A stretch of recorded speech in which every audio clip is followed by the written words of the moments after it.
And what was it? Justify My Love on? Oh, I don't know. I don't. Okay. Maybe it was Greatest Hits. I don't know. No. I don't know. It just seems like it would be Madam X Madam or X something like that. I don't know. There was like a whole chunk of records in the 90s that I just did not get with. Well, I kind of feel Madonna. like Madam X should actually be like a compilation album of all like her sexiest, because it has kind of a dominatrix feel to it, right? And actually, I think the album art has like her wearing some kind of like half mask thing. You know, she's it's into like very eye sexy. patches right now. Have you caught that? Yes. Yeah. Yes. Eye patches and a new butt. I don't know what's happening over there. And once she moved to London, the wheels came off. Well, so she's actually really pretty incredible with regard to how she can maintain herself looking gorgeous. Yes. All these years. Fit, and I think that's why the butt really, really threw me off, because Madonna has always been a perfectionist. She has always been impeccable. Yeah. And then she has this thing hanging off of her ass. And I feel like the Madonna I know would be like, I need to get this removed immediately. Yeah, this is not this is doesn't not okay. pass muster. You're right. She does really seem like a perfectionist, like somebody for whom there is no middle ground, for there is only perfection and whatever. And that's interesting because, you know, I was reading an interview with someone at one of the Peloton instructors, Robin Arzon, gave this interview the other day, and she was like, you know, balance is bullshit, and like was really who's been saying that for a while now? You? Yeah. Yes.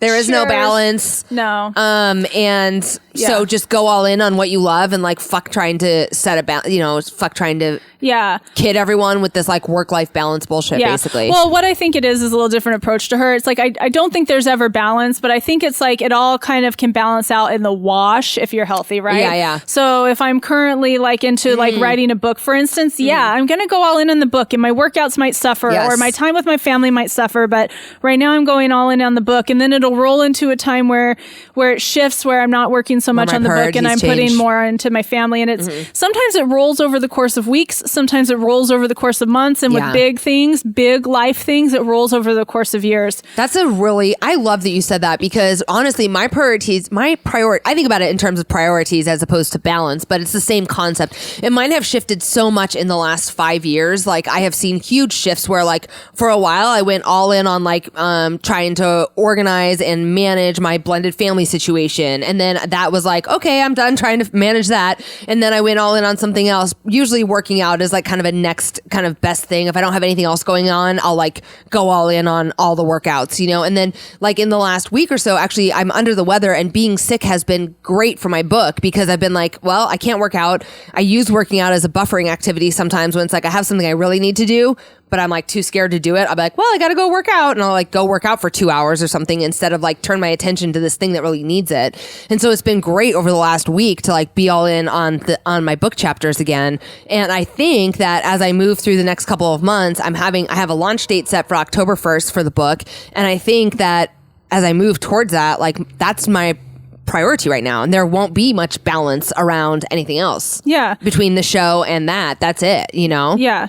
And I think having a realization that these are like life forces that we're working with, and not, because for me, what it used to be is like, it's really important to me that I work out or train for this race. It's really important to me that I spend X amount of time with my family. It's really important to me that I show up to work because of the paycheck. And it's really important to me that I make time for recovery. And oh my God, that's like 5 things to do in a day. And I don't have time to do all 5 in a day. So, okay, let me fit all of that into a week in a way that works. Oh, I don't have enough time in a week. And it's an incredible amount of pressure. Yeah. And then what it turns to is people asking you, well, what can you give up? Right. And that's where the bullshit is, because I've not, I don't believe that I would give anything up until I'm ready to let something go. Right. Like I have become ready to let things go. Right. But never when people were telling me, well, what can you give up? What can you cut away? What can you give up? What can you cut out? No, it doesn't work that way, because everything that I'm doing right now is meaningful to me. So to have the pressure off to realize that like I've got a race coming up, so I'm going to devote more time to being out on the trails for this period of time. And then once that relieves, something else is going to come up to fill it, and to realize that these are actually just life forces, and it's not like I have as much power over it as I think. Oh, I love that. And fuck you to everybody who's asking me, what can I give up? Well, one of the things I love about people are so fucking twisted.